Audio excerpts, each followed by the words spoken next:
Importance है emulsification की, fat emulsification का क्या फायदा होता है, ये आपने जो है वो अच्छे से कर लेना है, राइट। नाउ अब इंटेस्टाइन में क्या क्या चीजें एक्ट करेंगे फैट्स के ऊपर? एक आ गया आपका बाइल, दूसरा क्या आ गया हमारा पैनक्रियाटिक लाइपेज, ठीक है। दूसरी चीज जो एक्ट करेगी वो आएगा पैनक्रियास से आने वाला पैनक्रियाटिक जूस, जिसमें कि पैनक्रियाटिक लाइपेज प्रेजेंट होगा या जिसको स्टेप्सिन भी कहते हैं। तो ये जो है वो फैट डाइजेशन में मदद करेगा। Now this pancreatic lipase is the principal यानी कि सबसे इंपॉर्टेंट फैट डाइजेस्टिंग एंजाइम है, और ये फैट को जो है वो हाइड्रोलाइज करेगा स्टेजेस में, टुकड़ों में। सबसे पहले जो आपका ट्राइग्लिसराइड है बच्चों, वो कुछ इस तरह से है, जो मैंने पहले आपको दिखाया था वेरी फर्स्ट डायग्राम, उसमें भी आपको कुछ इस तरह से बताया गया था कि आपका ये मैं क्या बना रही हूं, एक ग्लिसरॉल मॉलिक्यूल का सिर्फ सी लिख रही हूं, और ये जो हमारी फैटी एसिड चेन है इसको मैंने ऐसे से शो कर दिया है, ठीक है। तो ये है आपका एक ट्राइग्लिसराइड, जिसमें कि आपकी बैकबोन है ग्लिसरॉल मॉलिक्यूल की, और 3 फैटी एसिड चेन जो है इसके ऊपर जुड़े हुए हैं। जब ये वाटर मॉलिक्यूल इसके साथ रिएक्ट करेगा बच्चों, तो क्या होगा, पहले एक जो है वो फैटी एसिड चेन टूट जाएगी, और ये हमारा क्या बन जाएगा, ये कार्बन नंबर 1 है, ये 2 है, ये 3 है, इट विल फॉर्म 1,2 डाइग्लिसराइड, और एक आपके पास क्या आ जाएगा, फ्री फैटी एसिड जो यहां से छूट गया। उसके बाद फिर से आपका जो है ये फिर से आपकी पैनक्रियाटिक लिपेज फिर इसको तोड़ेगी, इसको एक लॉन्ग चेन फैटी एसिड को। तो क्या होगा, अब आपका फर्स्ट पोजीशन वाला जो फैटी एसिड चेन है वो भी अलग हो जाएगी, और आपके पास एक और जो यहां से छूटी वो आपकी फ्री फैटी एसिड मॉलिक्यूल हमारे पास फॉर्म हो गया, और बचा क्या हमारे पास, monoglyceride die having the 2 fatty acid chains and monoglyceride having the single fatty acid chain। अब फिर से इसके ऊपर जब ये एंजाइम एक्ट करेगी तो क्या होगा, अब ये लास्ट बची हुई फैटी एसिड चेन भी जो है वो छूट जाएगी, और आपके पास बच जाएगा अकेला ये ग्लिसरॉल मॉलिक्यूल और फैटी एसिड, एक फैटी एसिड जो यहां से छूटा। सो अगर हम इस पूरे रिएक्शन को कंपाइल करें तो क्या बनेगा, एक ट्राइग्लिसराइड जिसके साथ अगर हमारे 3 वाटर मॉलिक्यूल रिएक्ट करें तो पैनक्रियाटिक लिपेज जो है इसको तोड़ देगा 3 फैटी एसिड चेन में। 3 कहां से आई, 1 2 3, ये जो 3 लगी थी ये तीनों फैटी एसिड चेन जो वो छूट गई, और हमारा ग्लिसरॉल मॉलिक्यूल जो हमारी बैकबोन थी ग्लिसरॉल मॉलिक्यूल की वो बच गई, यानी कि ये जैसे ये बना था वहीं पहुंच गए। अब ग्लिसरॉल मॉलिक्यूल अलग हो गया और आपकी तीनों फैटी एसिड चेन जो है वो अलग अलग हो गई, ठीक है। तो ये काम किसने किया, पैनक्रियाटिक लिपेज। लेकिन मैं आपको बता देती हूं कि जो हमारी फैट डाइजेशन है बच्चों, वो एक बहुत ही स्लो प्रोसेस है। Fat digestion is a very slow process, इसको काफी टाइम लगता है। तो आपकी फैट की डाइजेशन स्टार्ट तो हो जाती है लेकिन कभी भी कंप्लीट नहीं होती, यानी कि जो आप फैट खाते हैं वो आपकी बॉडी में पूरी तरह से कभी भी डाइजेस्ट नहीं होता। क्यों नहीं होता, वो इसलिए क्योंकि फैट की डाइजेशन को बड़ा ज्यादा टाइम चाहिए, उतनी देरी तक फूड जो है वो आपकी इंटेस्टाइन में नहीं रहता, वो आगे मूव ऑन कर जाता है, ठीक है। तो क्योंकि एक टाइम होता है, जैसे कि अगर हम कार्बोहाइड्रेट्स की बात करें बेटा, तो वो आपके स्टमक में जो है 2-3 घंटे तक रहता है। आपने सुबह अगर आपने 8 बजे नाश्ता किया है तो आपको 3-4 घंटे बाद जो है 2-3 घंटे बाद भूख लग जाती है, तो हम 1 बजे तक लंच कर लेते हैं। लेकिन आपने अगर फैट्स खाया है तो फैट जो है वो आपके स्टमक में ज्यादा देर तक रहेगा। तो अगर जैसे मान लें हमने कॉलेज जाना तो हम परांठा खा के आते हैं, तो आप अगर कोई फैटी चीज खा के आए हैं तो वो स्टमक में भी ज्यादा देर तक रहेगा और इंटेस्टाइन में भी कंपैरेटिवली थोड़ी ज्यादा देर तक रहेगा, लेकिन तब भी उसकी डाइजेशन जो है वो कंप्लीट नहीं होती और इसलिए आपको भूख भी जो है वो जल्दी नहीं लगती है। So fat digestion started but it is never completed, कभी पूरी नहीं होती, because of insufficient time for the lipase activity. ये जो लाइपेज एंजाइम है इसमें इतनी पावर है कि ये पूरे के पूरे ट्राइग्लिसराइड्स को तोड़ दे, फ्री फैटी एसिड बना दे, लेकिन इसको उतना टाइम मिलता ही नहीं और फैट जो है वो एज इट इज ही आगे चला जाता है। नाउ अब आप यहां पर हमारा जो एंड प्रोडक्ट बना उसमें 50% जो हो क्या होंगे हमारे फ्री फैटी एसिड्स और ग्लिसरॉल, ये और बाकी 50% यानी कि आधा ही फैट जो आपने खाया वो इसमें कन्वर्ट हुआ, अपने जो मोनोमर है उसमें कन्वर्ट हुआ। जो आधा फैट आपने खाया वो आपके मोनोग्लिसराइड और डाइग्लिसराइड में ही रह गया, यानी कि बहुत ही कम फैट्स जो था जो आपने खाया वो इसमें और इसमें कन्वर्ट हुआ 50%, बाकी कुछ ऐसे बन गए और कुछ ऐसे बन गए। मोनोग्लिसराइड यानी कि जिसमें ग्लिसरॉल की बैकबोन है, एक फैटी एसिड चेन है, डाइग्लिसराइड यानी कि backbone of glycerol and 2 fatty acids chain.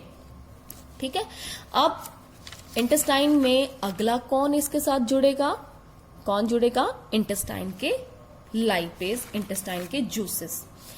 Now intestinal juices, अब इंटेस्टाइनल जो जूसेस हैं आपके, हाँ एक और चीज बताती हूँ आपको कि आपके जो पैनक्रियाटिक जूस है बच्चों वो एक और चीज के ऊपर एक्ट करते हैं। अब आपको मैंने पहले ही बताया जब हमने लेसन स्टार्ट किया था कि आप जो खाना खाएंगे उसमें थोड़ा सा कोलेस्ट्रॉल भी होते हैं और थोड़ा सा फॉस्फोलिपिड्स भी होते हैं। तो वो आपने जो कोलेस्ट्रॉल खाया और या आपने जो फॉस्फोलिपिड्स अपनी डाइट में लिए तो वो भी तो तोड़ने हैं हमने। ठीक है, ट्राइग्लिसराइड्स को तो हमने हाइड्रोलाइज करना है, लेकिन फॉस्फोलिपिड्स और कोलेस्ट्रॉल को भी हमने ब्रेक करना है। तो उसको भी ब्रेक करने के लिए पैनक्रियाज में अलग से एंजाइम्स प्रेजेंट होते हैं, उसका नाम है फॉस्फोलाइपेज, जो कि एक्ट करेंगे फॉस्फोलिपिड पे, कोलेस्ट्रॉल एस्टरेज जो कि काम करेंगे आपने जो कोलेस्ट्रॉल के एस्टर्स खाए हैं उसके ऊपर। ठीक है, और इनको सिंपलर फॉर्म में कन्वर्ट करते हैं, लेकिन पूरी तरह से इनकी भी डाइजेशन नहीं होती। Now next is the intestinal juices. Intestinal juices में इंटेस्टाइनल लाइपेज होता है, वो भी थोड़ा ही काम करता है, ज्यादा काम नहीं करता। क्यों? क्योंकि जो आपका जो इंटेस्टाइन है उसकी ल्यूमन में ज्यादा देर तक फैट रुकता ही नहीं है, वो आगे पास ऑन हो जाता है। तो थोड़ी देर के लिए ही इसके अंदर एक्टिविटी होती है इंटेस्टाइनल जूस की। हाँ, ज्यादा एक्टिविटी कहाँ होती है? जो हमारे इंटेस्टाइन के एपिथेलियल सेल्स हैं, जो ब्रश बॉर्डर सेल्स हैं, वो उनके पास भी एक intestinal lipase named enzyme present होता है, जो कि डिफरेंट ट्राई, डाई और मोनोग्लिसराइड को कन्वर्ट करता है free fatty acid and glycerol. कौन? आपका ब्रश बॉर्डर जो सेल है, आपका जो एंटीरोसाइट है। अब आपको एंटीरोसाइट क्या होता है मैंने पहले भी बता दिया था। ब्रश बॉर्डर सेल या एंटीरोसाइट जो होता है या इंटेस्टाइनल एपिथेलियल सेल होता है, उसके ऊपर भी इंटेस्टाइनल लाइपेज होता है, जो कि ऐसी कन्वर्शन करने में कैपेबल होता है। नाउ ये हो गई हमारी फैट्स की डाइजेशन कंप्लीट। ठीक है, कंप्लीट यहां तो हो गई, लेकिन फैट की डाइजेशन कभी भी आपकी बॉडी में कंप्लीट नहीं होती। बहुत सारा जो फैट है वो एज इट इज ही रह जाता है। Now absorption of the fat, very important. ये बिल्कुल सिंपल है, मैंने मॉडर्न से नहीं किया है क्योंकि मॉडर्न में थोड़ा अलग सा दिया है।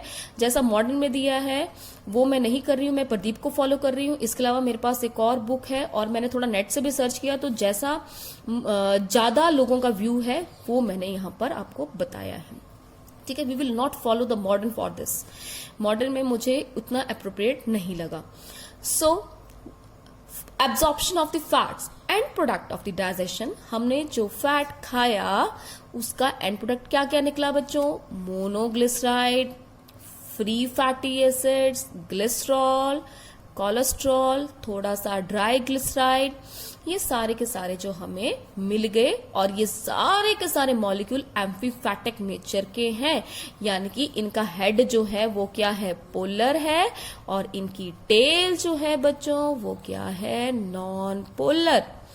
ठीक है, तो ये इस तरह के मॉलिक्यूल जो आपको वो एंड प्रोडक्ट मिले डाइजेशन ऑफ फैट्स में। अब मोनोग्लिसराइड क्या होते हैं पता है आपको, कोलेस्ट्रॉल एक अलग तरह का फैटी एसिड है, ये ग्लिसरॉल आपको पता है, और डाइग्लिसराइड भी आपको पता है, ठीक है। तो अब जब डाइजेशन हो, एब्जॉर्प्शन होगी तो क्या होगा, जो तो छोटी चेन वाले फैटी एसिड हैं, short and the medium chain fatty acids, जिसमें कि कार्बन चेन कितनी आ गई, सिर्फ 14 कार्बन वाली चेन प्रेजेंट है, यानी कि जो मैंने आपको पहले ही बताया था, इस तरह के फैटी एसिड्स, जो फैटी एसिड्स इस तरह के हैं जहां पर कार्बन चेन कितनी है, सिर्फ जिसमें कार्बन कितने हैं, अप टू 14, वो है हमारे शॉर्ट और मीडियम चेन फैटी एसिड्स। वो तो बच्चों डायरेक्टली ही एब्जॉर्ब हो जाते हैं इंटेस्टाइन में बाय डिफ्यूजन, डिफ्यूजन प्रोसेस के थ्रू, यानी कि कोई हमको एनर्जी लगाने की जरूरत नहीं है।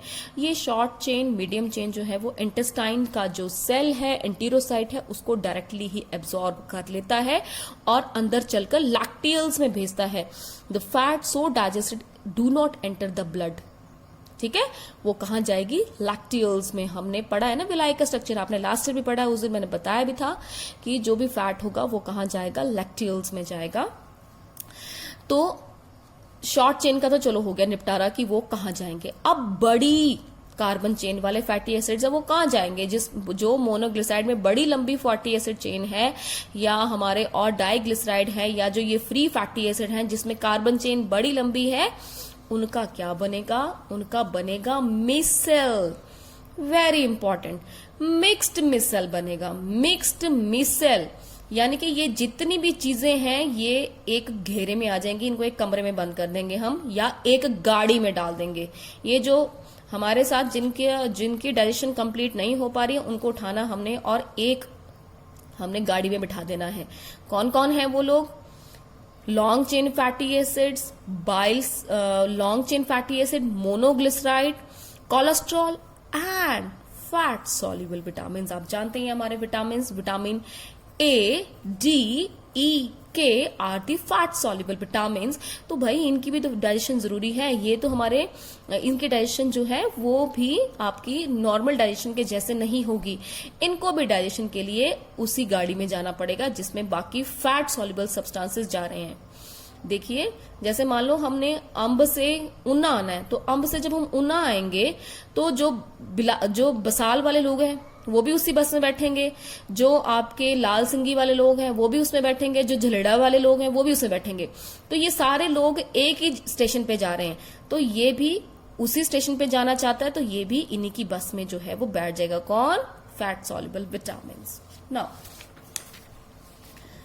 अब ये मिक्स्ड मिसल, ये जो हमारा मिक्स्ड मिसल है, जो मिक्स्ड मिसल है वो कैसे बनेगा, ये सारे के सारे फैट सॉल्युबल सब्सटेंस जो है वो एक जगह इकट्ठे हो जाते हैं और इसके बाहर कौन लग जाएगा, बाइल साल्ट और फॉस्फोलिपिड। ठीक है, कुछ इस तरह से ही स्ट्रक्चर बनेगा, इस तरह से ही। लेकिन यहां पर पहले क्या था, सिर्फ इसके बीच में क्या था, बड़े फैट के छोटे छोटे फैट ड्रॉपलेट्स। अब ऐसा नहीं है, अब इसके अंदर जो है वो फैट नहीं है, फैट थोड़ा सा डाइजेस्ट हो चुका है। कुछ मोनोग्लिसराइड है, कुछ डाइग्लिसराइड है, कुछ ग्लिसरॉल है, कुछ कोलेस्ट्रॉल है। और एक चीज बता देती हूं कि मैंने ये बेशक बड़ा बनाया है आपकी समझ के लिए, लेकिन इस फैट ड्रॉपलेट की कंपैरिजन में इसका साइज जो है वो बहुत छोटा है। It is very tiny as comparison to your fat droplet. तो कंफ्यूज नहीं होना है, ठीक है। ये क्या है, ये है हमारा emulsified droplet. It is not a micelle, ये हमारा मिसल नहीं है। मिसल कब बनेगा, जब इसने कहां जाना है, इंटेस्टाइन के सेल के अंदर। इस इंटेस्टाइनल सेल का नाम क्या होता है, enterocyte. What is the name of the intestinal cell, it's name is the enterocyte. अब ये क्या करता है, बाइल जो है वो इन सबको अंदर ले जाने में मदद करता है, क्योंकि ये सारे के सारे जो हमने कंपाउंड्स पढ़े, कौन कौन से पढ़े हमने कंपाउंड्स, जो हमारे एंड प्रोडक्ट हैं, that is the long fatty acid chain, monoglyceride, cholesterol, fat soluble vitamin, ये इनसॉल्युबल इन वाटर है। तो अगेन इनको पहुंचाने के लिए हमें वाटर सॉल्युबल बनाना पड़ेगा। वाटर सॉल्युबल बनाने में कौन मदद कर रहा है? आपके बाइल साल्ट्स। तो बाइल साल्ट जो वो इसके बाहर जो है वो लेयर बना देते हैं, साथ में ये रेड वाले अगेन क्या है? फॉस्फोलिपिड। जैसे ही ये मीसेल्स आपके इंटेस्टाइन के सेल के पास पहुंचते हैं, ठीक है, इंटेस्टाइन का सेल कौन सा है? जो हमने ल्यूमन में बनाना है, ठीक है ना। जैसे हमारी ये इंटेस्टाइन है, ये हमारी इंटेस्टाइन है और ये इसकी एपिथेलियम है, विलाय है। तो जैसे यहाँ पर जो इसके सरफेस पे सेल्स प्रेजेंट हैं, जैसे ये वहां पहुंचेगा तो ये इसके अंदर की सवारियों को उतार देगा, ठीक है। अब वैसे ही हो रहा है सेम जैसे कि बस में होता है। जब बस अपने स्टेशन पे पहुंच जाती है, एंड वाले स्टेशन पे, तो बस थोड़ा ना वहीं रुके रहती है, बस थोड़ा ना बोलती है कि चलो मैं आपको घर भी छोड़ाता हूँ, ठीक है, ऐसे थोड़े ना होता है। उसके आगे तो हमें खुद ही जाना पड़ता है, लेकिन बस जो है वो वापस अपने रूट पे चले जाती है, क्योंकि बस का तो काम यही है कि उसका रूट जो है वो जो है ऊना से अंब का रूट है। तो हमारी बस चली कहां से थी? हमारी बस चली थी अंब से, तो उसने वापस जो है ऊना आपको उतार दिया और वापस कहां जाना है? अंब को ही जाना है। तो ये आपके बाइल सॉल्ट्स जो हैं, 95% of the bile salt they are returned to the liver. अब ये बाइल सॉल्ट निकले कहां से थे? लिवर से निकले थे। तो ये आपको यहां उतार कर इसके अंदर के जो भी लोग हैं, कौन कौन लोग हैं? मोनोग्लिसरिक एसिड्स, फैटी एसिड, कोलेस्ट्रॉल और फैट सॉल्युबल विटामिन, इनको उतार देगी कहां पर? एंटीरोसाइट के अंदर फ्री छोड़ देगी और खुद ये वापस अपने स्टेशन को चली जाएगी, यानी कि लिवर को। So this circulation of the bile is called as the enterohepatic circulation, कि लिवर से ही चले, लिवर से ही फैट की मल्सिफिकेशन की, फिर मिसेल बनाया, फिर इधर आ गए, फिर वापस चले लिवर की ओर। So bile perform the frying action. Frying action यानी कि इनको यहां पर छोड़कर दोबारा से इनको कैरी ऑन करने का। बाइल क्या कर रहा है? बेसिकली इन फैट सॉल्युबल सब्सटेंसेस को इधर पहुंचाने का, कैरी ऑन करने का काम कर रहा है, ठीक है। तो ये सारी चीजें जो थी वो फ्री हो गई, जो यहां अंदर प्रेजेंट थी। तो मैंने यहाँ पे छोटे से इनके बनाया कि क्या क्या चीजें हैं। जैसे ये वाला जो है वो है हमारा लॉन्ग फैटी एसिड चेन, ये जो एस्टिक जैसा है ये कोलेस्ट्रॉल है, ये जो रेक्टेंगल है वो है फैट सॉल्युबल विटामिन, और ये जो ट्रायंगल है वो है मोनोग्लिसराइड। और बाहर क्या चीजें हैं? बाहर क्या है? ये डबल चेन वाला आपका बाइल सॉल्ट है, और ये जो है आपका फोस्फोलिपिड है। तो ये चीजें जो है वो आपने नहीं लिखनी है। यहां पर इसको ऐसे भी जो है वो लिख सकते हैं, पर मेरे पास स्पेस नहीं था इसलिए मैंने ये इधर लिख दिए, ठीक है। अब ये जैसे ही आपके, अब देखो ये कहां है, ये चीज कहां है? ये कहां है? इंटेस्टाइन का ल्यूमन, ये वाली जगह है, ठीक है। ये क्या है? Lumen of intestine. जाना कहां है? इधर अंदर। इधर अंदर जो ये सेल्स हैं, वो सेल्स कौन से हैं? एंटीरोसाइट के। ये सारे के सारे आए मिलकर कहां चले गए? एंटीरोसाइट में। अब एंटीरोसाइट के अंदर आते ही सबसे पहले जाएंगे ये स्मूथ एंडोप्लाज्मिक रेटिकुलम में। स्मूथ एंडोप्लाज्मिक रेटिकुलम में जाने के लिए पहले क्या हो जाएगा? जो आपका मोनोएसाइल ग्लिसरॉल या जो आपका मोनोग्लिसराइड है, वो फैटी एसिड के साथ मिलके जो है वो फिर से ट्राइग्लिसराइड बना देगा। अरे भाई ये क्या हो गया? यानी कि इसके साथ ये जो मोनोएसाइल ग्लिसरॉल है, इसके साथ दो फैटी एसिड चेन और जुड़ गई, जो हमारे पास पहले से यहाँ पे फ्री फैटी एसिड चेन्स पड़ी हैं। ये जो फ्री फैटी एसिड चेन है वो इसके साथ जुड़ के पहले क्या बना देगी? ट्राइग्लिसराइड। यानी कि मोनोएसाइल ग्लिसरॉल के साथ दो फैटी एसिड चेन और जुड़ जाएगी और फिर से ही क्या बना देगी? यही चीज बना देगी जहां से शुरुआत हुई थी, यानी कि ट्राइएसाइल ग्लिसरॉल और ट्राइग्लिसराइड्स। ऐसा क्यों होगा? ऐसा इसलिए होगा क्योंकि ये जो आपके ट्राइएसाइल ग्लिसरॉल या ट्राइग्लिसराइड है, ये न्यूट्रल फैट्स हैं, स्टेबल हैं। अब जो आपने खाना खाया था ना, वो सारा का सारा तो कन्वर्ट हुआ नहीं, तो ये जो है वो स्टेबल फैट्स हैं और ये आपकी बॉडी में स्टोर हो जाएंगे। जब जरूरत पड़ेगी तो इनको तोड़ दिया जाएगा, इनको हाइड्रोलाइज कर दिया जाएगा और आपको एनर्जी मिलेगी, ठीक है। तो इसलिए क्योंकि ये दोनों अलग अलग अनस्टेबल हैं, लेकिन दोनों के मिलने से जब ट्राइग्लिसराइड बनेंगे वो स्टेबल कंपाउंड है and that can be easily stored in your various body tissue. अच्छा, अब साथ में और कौन चला? कोलेस्ट्रॉल। और कौन चला? फैट सॉल्युबल विटामिन, ठीक है। अब थोड़ी सी इनकी प्रोसेसिंग होगी और ये उसके बाद नेक्स्ट स्टेप पे जाएंगे, रफ एंडोप्लाज्मिक रेटिकुलम। अब ये मैंने ये क्या बनाया? ई जैसा। ये ई जैसा क्या बनाया? ट्राइग्लिसराइड, जिसमें कि ये तीन आपको क्या दिखा दिए? Fatty acid chain. कि मोनो और फैटी एसिड चेन मिलके क्या बना देते हैं फिर से ट्राइग्लिसराइड। तो मैंने ये ई जैसा बना दिया और बाकी तो वही है। ये है आपके fat soluble vitamin. Fat soluble vitamin कौन से आगे, ये वाले जो रेक्टेंगल बना रहे हैं, और ये एस्टिक जो है वो है कोलेस्ट्रॉल। अब ये जाएंगे रफ एंडोप्लाज्मिक रेटिकुलम में। सेल है ना ये, एंटीरोसाइट क्या है, it is a epithelial cell. ठीक है, तो सेल के अंदर ये ऑर्गेनेलिज होते ही हैं। स्मूथ एंडोप्लाज्मिक रेटिकुलम के बाद कौन आएगा, rough endoplasmic reticulum. Rough endoplasmic reticulum में जो है इसकी और प्रोसेसिंग होती है। वो प्रोसेसिंग क्या है, there is the addition of the beta lipoprotein layer.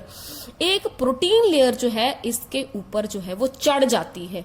ये जो प्रोटीन लेयर है इसको चढ़ने का क्या फायदा है, जैसे ही इसके ऊपर प्रोटीन लेयर कवर करती है तो ये आपका जो इनसॉल्युबल है, वाटर इनसॉल्युबल जो आपका ये कॉम्प्लेक्स बना हुआ है, ये क्या बन जाता है, वाटर सॉल्युबल। ठीक है ना, क्योंकि आपके बॉडी के फ्लूइड्स जो हैं वो सारे के सारे क्या हैं, वाटर सॉल्युबल हैं। तो हमें इस इनसॉल्युबल को भी वाटर सॉल्युबल बनाना है। That's why a beta lipoprotein layer is added on this structure. अब ये स्ट्रक्चर जिसके अंदर हमारे fat soluble fatty compound present है और उसके बाहर बीटा लिपोप्रोटीन लेयर चढ़ जाती है, उसे बोलते हैं chylomicron. It is called as the chylomicron. तो क्या क्या है इसके अंदर, फिर से याद कर लेते हैं, ट्राइग्लिसराइड है, कोलेस्ट्रॉल है, फैट सॉल्युबल विटामिन है, और कहीं कहीं पर फॉस्फोलिपिड भी हो सकते हैं। ठीक है, तो ऐसा नहीं है, मैं एक बात बता देती हूँ आपको, ऐसा नहीं है कि हर मिसल के अंदर ये चारों चीजें होंगी। हो सकता है कुछ मिसल के अंदर 2 ही चीजें हो, कुछ के अंदर 3 हो, कुछ के अंदर कुछ और हो। यानी कि वो सारे कंपाउंड जो फैट सॉल्युबल होंगे इस मिसल के अंदर हो सकते हैं। तो मैंने यहाँ फॉस्फोलिपिड बनाया नहीं था, लेकिन आपको यहाँ शो किया क्योंकि ये भी यहाँ पर हो सकता है। अब इसकी फिर फर्दर प्रोसेसिंग होगी और ये कहाँ जाएगा, गोल्जी बॉडी में। अब गोल्जी बॉडी में जब जाएगा उसके बाद इसकी क्या हो जाएगी, एक्सोसाइटोसिस। एक्सोसाइटोसिस आप जानते ही हैं क्या होता है एक्सोसाइटोसिस। एक्टोसाइटोसिस होगी और ये काइलोमाइक्रॉन आपका इस आपके एंटीरोसाइट से बाहर निकल आया। अब ये चला जाएगा, कहाँ जाएगा, लैक्टियल्स में। नाउ लुक वेरी केयरफुली कि जो भी हमारे ग्लूकोज थे, फ्रक्टोज थे, हमारे अमीनो एसिड्स थे, वो सारे कहाँ जाते थे, ब्लड में। लेकिन ये ब्लड में नहीं जा रहा, ये कहाँ जा रहा है, ये जो आपका and product of the fat digestion है, ये कहाँ जाता है, लैक्टियल्स में। और ये इसका कलर जो है व्हाइटिश होता है, इसकी वजह से आपके लैक्टियल्स भी जो है वो व्हाइटिश लगते हैं। अब लैक्टियल से होते हुए कहाँ चला जाता है, ये आपका थोरैसिक डक्ट। थोरैसिक डक्ट जो है वो कहाँ पर है, आपके थोरैक्स वाले रीजन में। ठीक है, जो थोरैसिक डक्ट है। उसके बाद जाएगा आपका ये लेफ्ट क्लेवियन। लेफ्ट क्लेवियन वहां पे एक आपकी नेक्स्ट जो है इसकी ब्रांच है, वहां पर ये जाएगा जो आपके ये आपके कंधे के पास है। उसके बाद ये चला जाएगा आपके ब्लड के थ्रू डिफरेंट बॉडी टिश्यू में। कहाँ, एडिपोज टिश्यू। आप जानते हैं एडिपोज टिश्यू जो आपकी स्किन के नीचे है, वहां पर ये फैट लेयर फॉर्म करेगा।